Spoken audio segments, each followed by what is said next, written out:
Olá, estivemos estudando em nossa igreja o ano passado o Pentateuco, os 5 primeiros livros da Bíblia. Estudamos também agora recentemente o livro de Juízes, Josué, Ruth. Além disso, aqui em família estávamos lendo os profetas menores e terminamos Malaquias. Então, entramos em Mateus, primeiro livro do Novo Testamento.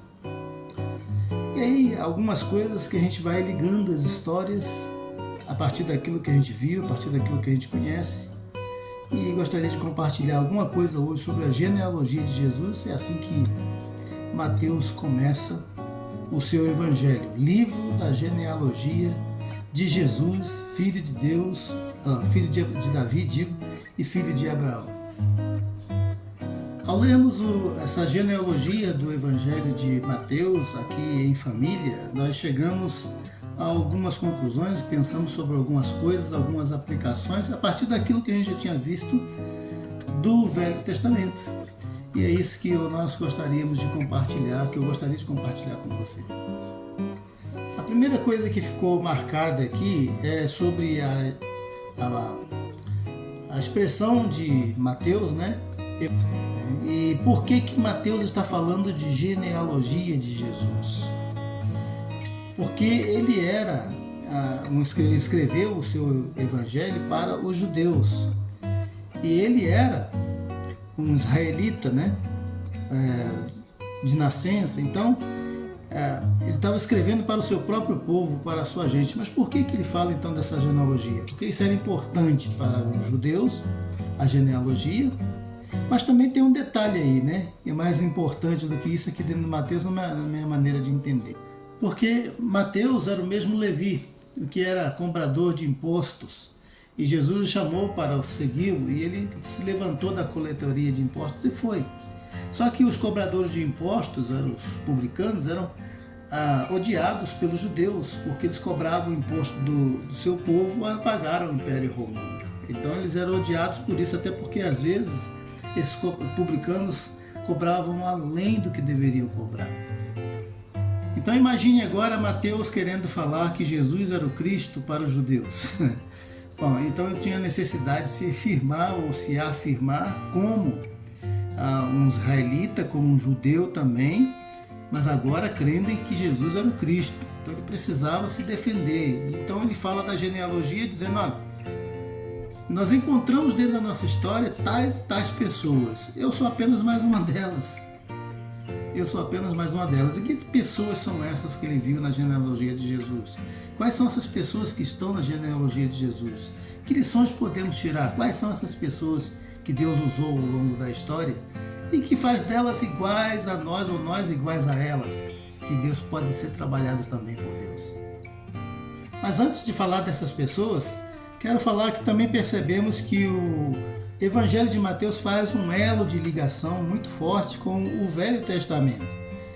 Isso quer dizer o seguinte, olha, a história dessa genealogia aqui trata desses personagens da antiga aliança e que veio até aqui começando uma nova aliança, é a continuação da história. São os mesmos personagens, ou seja, são os descendentes dos mesmos personagens. As promessas de Deus vão se cumprindo dentro desses novos personagens para mostrar que Deus cumpriu essas promessas, né? E que essa história continua. Então aqui temos duas lições muito importantes. A primeira delas é a conexão da história do Velho Testamento com o Novo Testamento, a velha aliança com a nova aliança. A história continua. A história prossegue. Deus não abandonou-nos, Deus não entregou a história à deriva. Deus continua trabalhando com o seu povo. E além disso, o cumprimento das promessas, né? O que eu diria que é muito mais importante ainda, o cumprimento das promessas. Deus cumpriu as promessas. Após cerca de 400 anos de silêncio entre Malaquias, o último livro do Velho Testamento, e até Mateus, o começo do Novo Testamento, Deus não esqueceu as suas alianças, suas promessas, os seus propósitos para com a nação de Israel, para com a trazer o Salvador ao mundo. Não, ele continua trabalhando e agora ele entra na história para cumprir essas promessas através do anúncio do nascimento de João Batista, anunciando a Maria a vinda do Salvador. Disse ele, porque ele salvará o seu povo dos pecados deles. Então nós veremos um pouquinho mais sobre isso à frente. Então agora eu quero pensar sobre essa genealogia de Jesus. Eu não vou ler toda a genealogia, se você quiser depois conferir, leia Mateus de 1 até o versículo 17, tá? Fala da genealogia de Jesus, vai dizendo aí, vou ler apenas os primeiros versículos, que diz assim: o livro da genealogia de Jesus, filho de Davi, filho de Abraão. Abraão gerou Isaque, Isaque gerou a Jacó, e Jacó gerou a Judá e a seus irmãos. E Judá gerou de Tamar a Farés e a Zerá. E Farés gerou a Esrom, e Esrom gerou a Arão. E Arão gerou a Aminadab, e Aminadab gerou a Naasson gerou a Salmão. E Salmão gerou de Raabe a Boaz, e Boaz gerou de Rute a Obed, e Obed gerou a Jessé, e Jessé gerou o rei Davi, e o rei Davi gerou a Salomão, da que foi mulher de Urias. Vamos parar por aqui por enquanto, né? Já são alguns nomes aqui para nós tomarmos como exemplos de pessoas que Deus usa, ou pessoas que Deus usou ao longo da história. A genealogia, ela parte de um grande personagem das Escrituras do Velho Testamento até um outro grande personagem. Mateus começa com Abraão, o pai da fé, aquele que foi chamado por Deus primeiramente para dar origem ao plano de salvação, aquilo que ele já havia prometido antes a Adão, a Noé, e agora ele faz essas promessas, começa a executar essas promessas na vida de Abraão. Então em Gênesis capítulo 12, versículos de 1 a 3, Deus diz para Abraão: sai da tua terra, do meio da tua parentela, e vai para o lugar que eu vou te mostrar ainda, né? E eu farei de ti uma grande nação, e em ti serão benditas todas as famílias da terra, todas as famílias da terra. Então o plano de Deus nunca foi alcançar somente a família de Abraão, os israelitas, mas alcançar todas as famílias da terra. Deus tem um propósito para todos. Ele queria fazer isso através de Israel. E ao longo do tempo, Deus usou pessoas diferentes para alcançar esse propósito e incluiu pessoas inesperadas dentro da família de Israel, né? Pessoas que se tornaram exemplos em muitos aspectos, pessoas que, aquela história assim, né? De onde não se espera é que vem o bom resultado, é que vem o milagre. Deus usou pessoas realmente inesperadas para realizar o seu plano e trazer o Salvador ao mundo. A começar com a história do próprio Abraão e Sara, né? Sara era estéril e Abraão já era um velho. Ele foi gerar esse filho aos 100 anos de idade, perseguindo essa promessa por várias décadas, diria aí 3 décadas. Bom, é só um milagre mesmo. Deus cumpriu aí, manteve a sua promessa por um fio de esperança, algo que só Deus poderia fazer, mais ninguém. Aí nós encontramos alguns personagens bem assim, exemplares, falando de pessoas difíceis, pessoas duvidosas, mas que foram incluídas por Deus. Por exemplo, Raabe.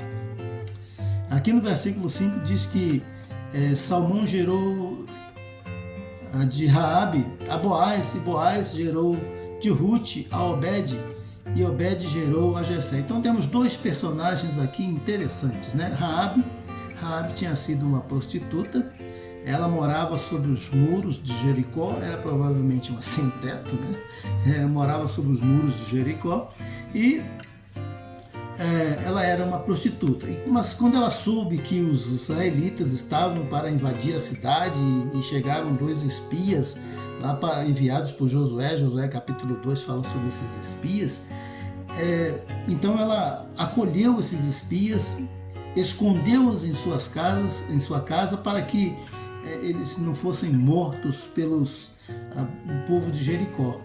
Então, e depois os ajudou a escapar, mas não sem fazer com ela uma aliança, né?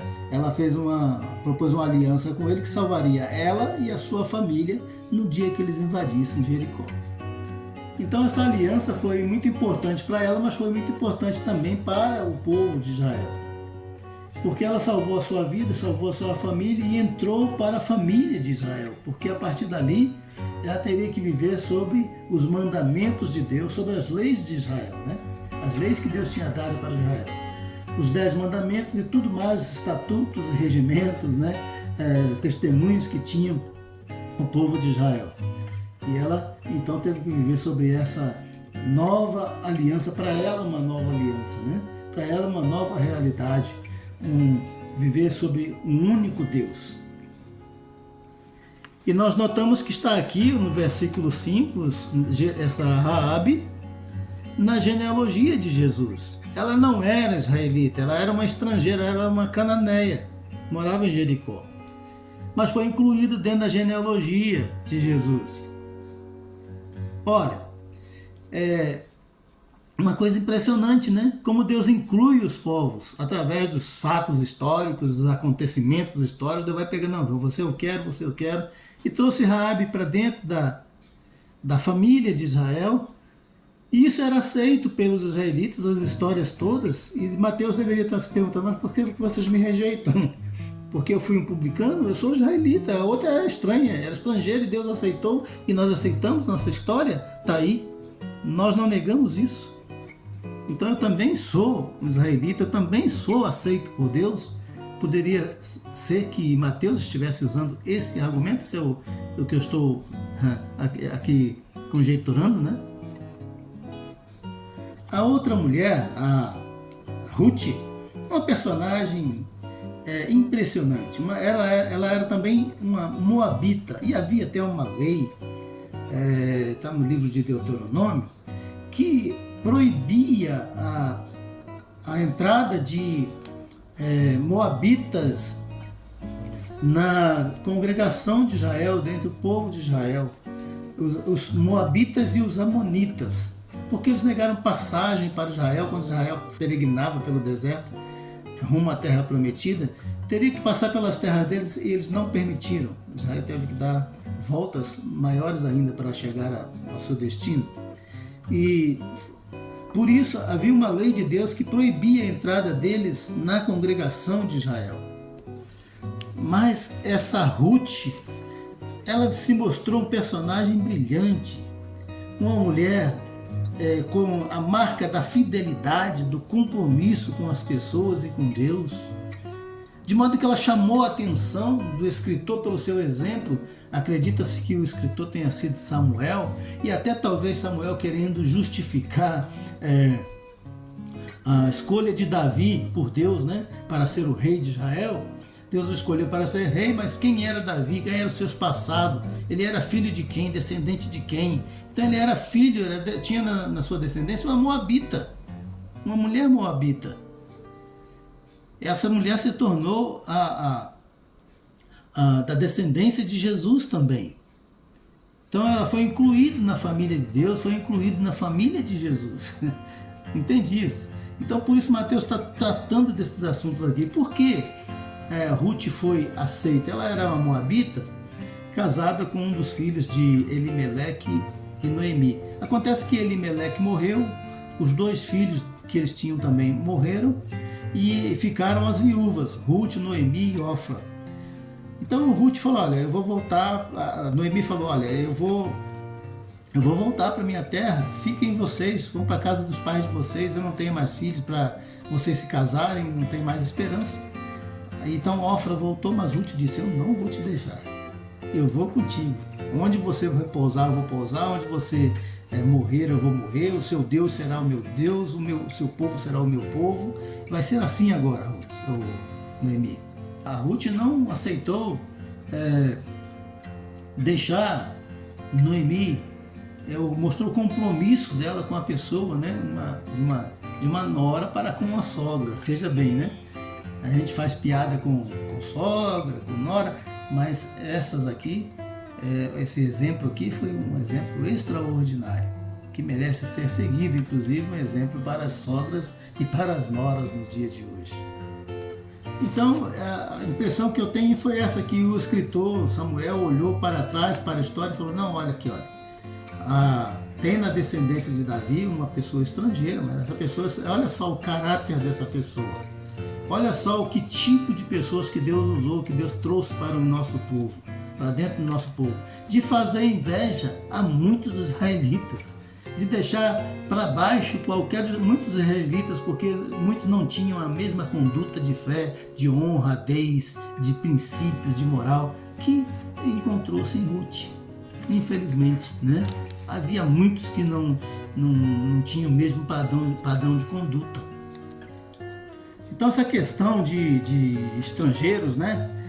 Os israelitas eram separatistas, né? Era assim, nós não entramos na casa de gentalha, de gentios, nós não comemos com gentios, nós somos limpos, vocês são sujos, nós somos de Deus, vocês são do diabo. Havia esse tipo de pensamento. Nós somos certinhos, vocês são tudo errado. Havia sim esse problema, né?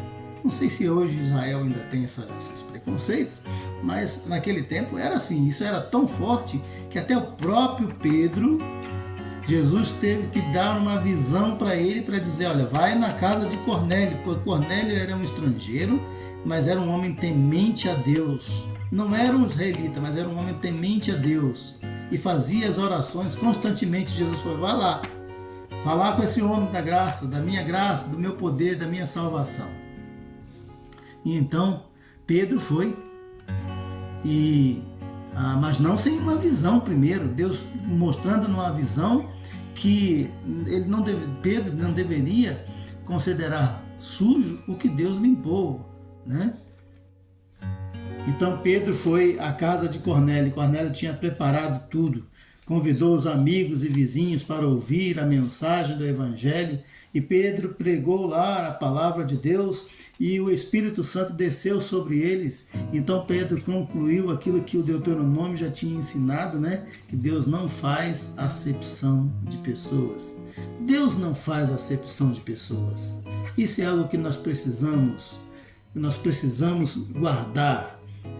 Deus não discrimina pessoas por causa disso ou daquilo, contanto que essas pessoas, assim como Raabe, resolvam viver debaixo das leis de Deus, do senhorio de Deus. Contanto que assim essas pessoas, como Cornélio, sejam tementes a Deus, façam orações a Deus e procurem viver de maneira justa e piedosa, conforme Cornélio viveu. Deus não faz acepção de pessoas, contanto essas pessoas sejam igual a Ruth, sejam iguais a Ruth, né? Uma mulher de compromisso, uma mulher que respeita a vida humana, uma pessoa comprometida com a vida humana, uma pessoa com honra, com dignidade, compromisso, cuja marca era a fidelidade. Então, Deus não faz acepção de pessoas, contanto essas pessoas queiram viver assim, né? Depois quero falar de outras pessoas que são mencionadas aqui, como pessoas com vidas marcantes, né? Feridas marcantes. Pessoas que tiveram problemas sérios e que às vezes a gente olha assim, isso aí não tem mais jeito, isso aí não tem mais cura, já está acabado. Deus usa tais pessoas? Usa sim. Tudo é possível para Deus. Tudo é possível. Deus transforma completamente a sua vida se você acreditar nele. Se você colocar ele como Senhor da sua vida, Deus transforma. A primeira personagem que quero tratar aqui, que está dentro da genealogia de Jesus, né? Que é a Tamar. Quem era Tamar, né? Diz aqui o versículo 3 que Judá gerou de Tamar a Féres e a Zerá. Mas quem era Tamar? A história está em Gênesis capítulo 38. Judá, revoltado, saiu para uma cidade cananeia e lá ele casou com uma cananeia. Já começou errado por aí. Deus havia proibido o povo de Israel de casar com mulheres estrangeiras. Ele desobedeceu a Deus, foi rebelde. E do casamento dele com essa cananeia nasceram 3 filhos. Nasceram Er, Onã e Selá. Acontece que ele arranjou uma esposa para o filho mais velho, que era e essa esposa foi exatamente Tamar.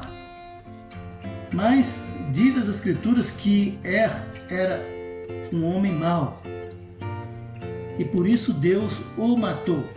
Diz o texto lá, pode ler, Gênesis 38, Deus o matou. Então havia uma lei que dizia que quando um irmão morria sem deixar descendência, o outro irmão deveria assumir a mulher do falecido e para conceder descendência ao falecido, para que o nome dele não se apagasse de Israel. Cabeu a Onã, tomar a esposa do seu irmão falecido para lhe conceder descendência. Acontece que Onã também era perverso, era mau, e Deus o matou também. E ele também não conseguiu deixar filhos.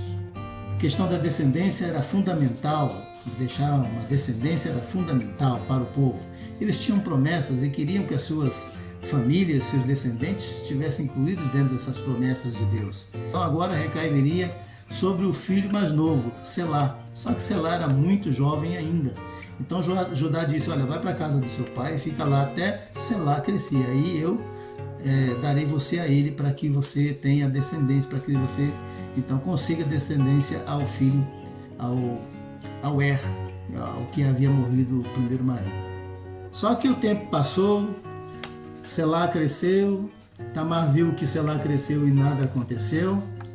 Aí ela, sabendo que Judá ia para uma cidade chamada Tímina, cidade para os tosqueadores, ela então se vestiu de prostituta e ficou à beira do caminho.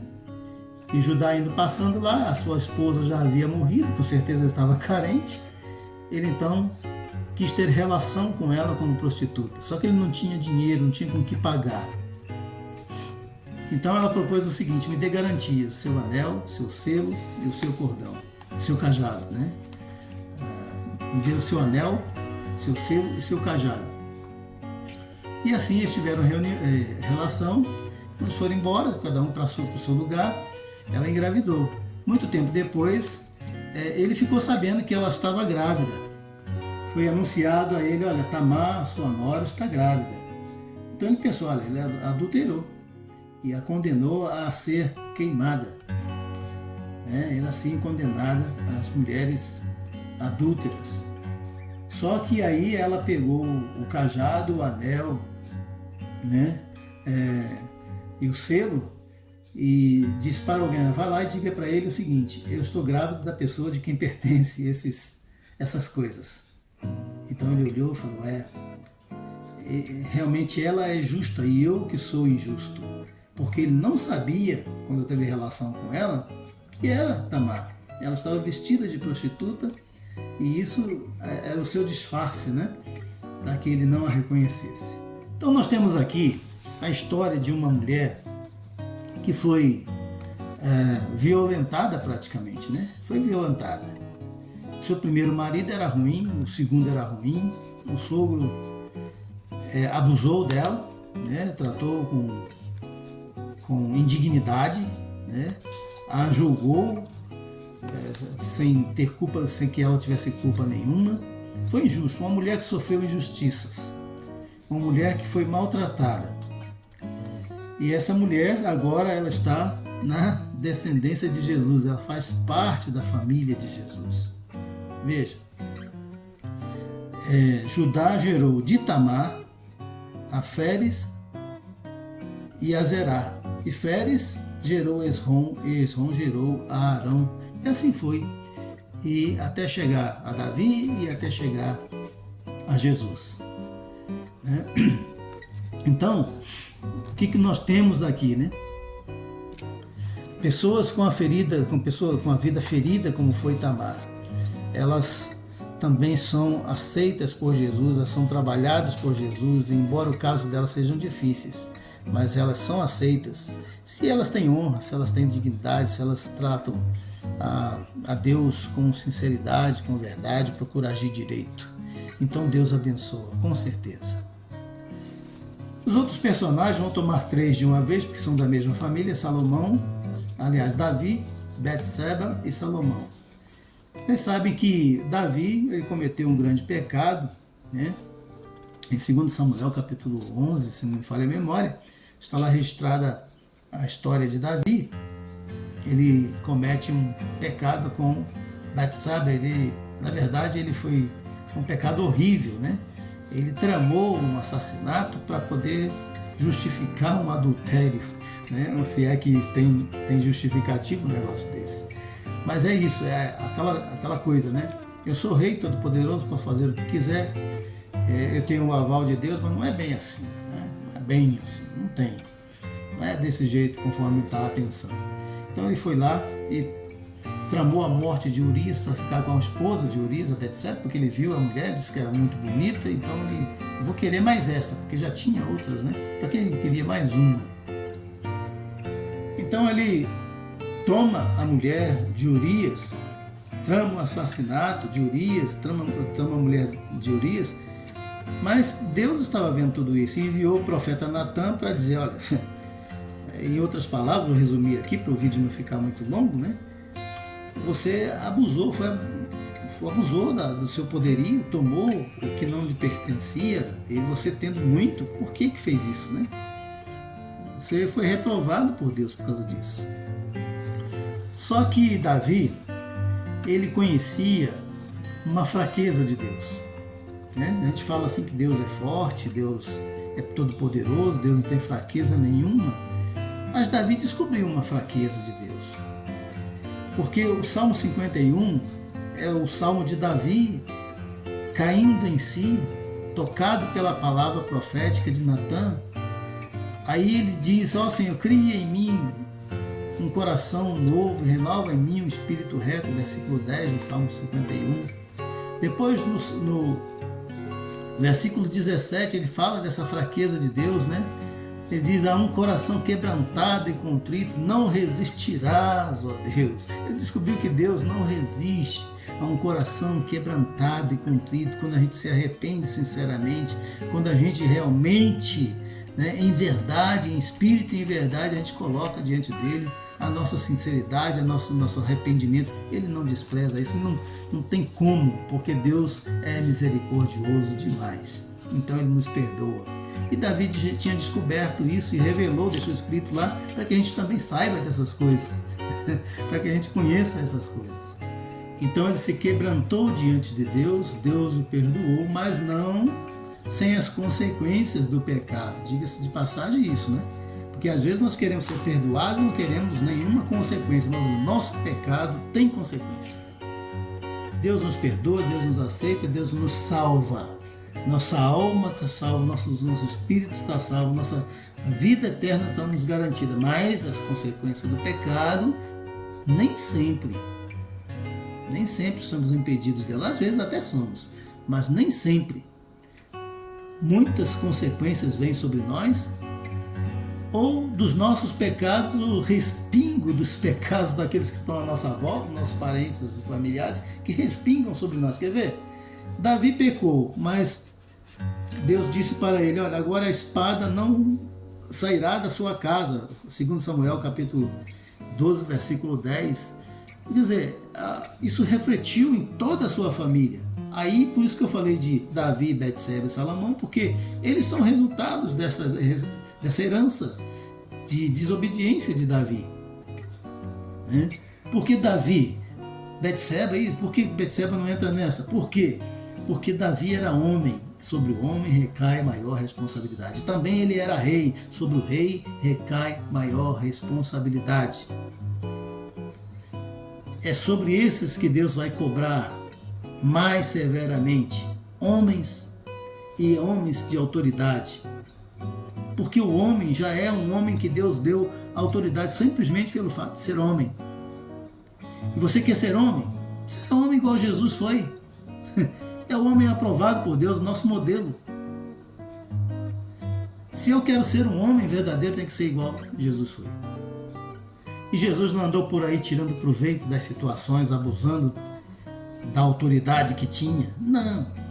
Ele foi obediente até a morte de cruz. Ele foi submisso à missão que recebeu de Deus.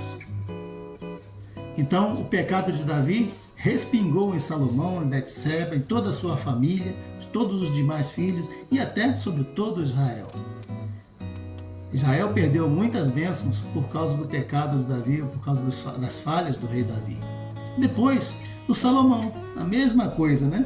O Salomão, que foi o herdeiro de Davi no trono, ele seguiu, começou bem, né?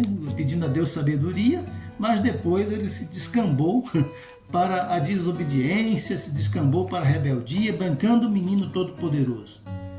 Mas, por fim, ele deixou um conselho para o seu filho: de tudo que se tem ouvido, o fim é: teme a Deus e anda e guarda os seus mandamentos, porque este é o dever de todo homem, porque Deus há de trazer a juízo toda a obra, e até tudo que está encoberto, quer seja bom, quer seja mal. Eclesiastes 12, 13 e 14.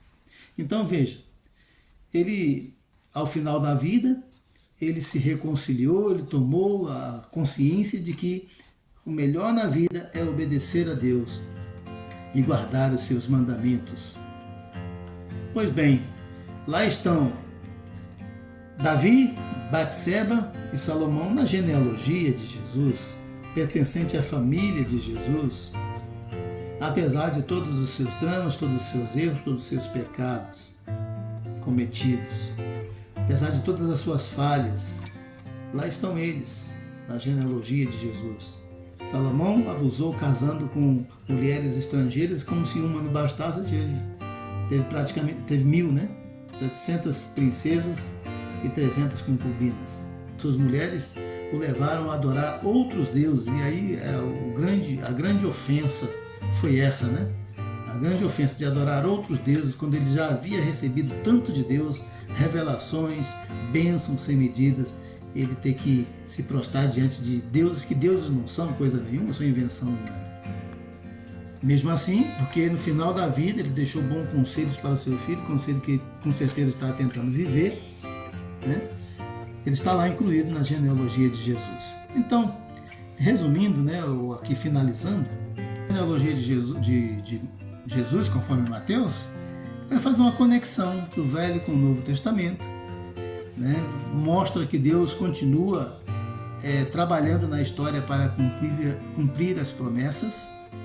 E hoje, embora já tenha cumprido muitas, ainda temos promessas a serem cumpridas. Por exemplo, a volta de Jesus para reinar e para tomar para si a sua igreja, para estar com Ele para sempre. E você precisa estar incluído no rol desses. E o que é preciso fazer? Basta temer ao Senhor, tê-lo como Senhor e Salvador da sua vida. É isso que precisa fazer.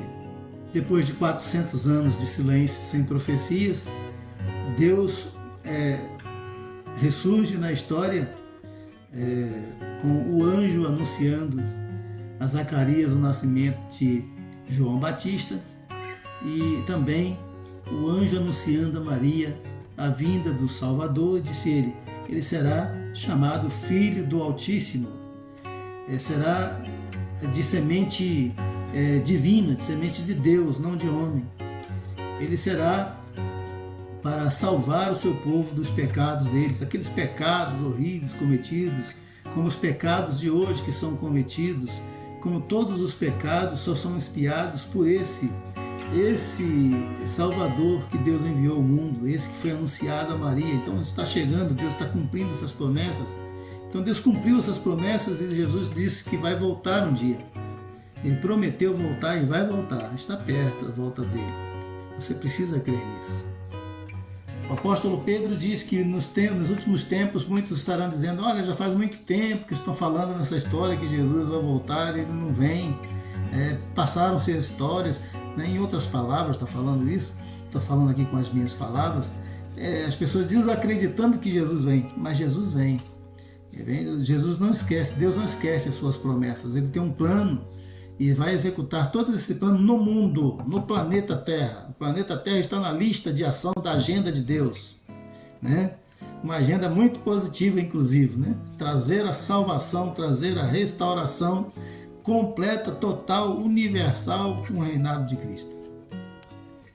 No último versículo, versículo 17, diz assim: de sorte que todas as gerações de Abraão até Davi são 14 gerações, e de Davi até a deportação para o cativeiro babilônico, 14 gerações, e desde a deportação para a Babilônia até Cristo, 14 gerações. É uma forma didática que eles escolheram, né, de contar a história de 14 em 14 gerações, 3 blocos de 14, uma partindo de Abraão, o patriarca, né, o início da história da salvação, até Davi, um grande personagem, o rei, né?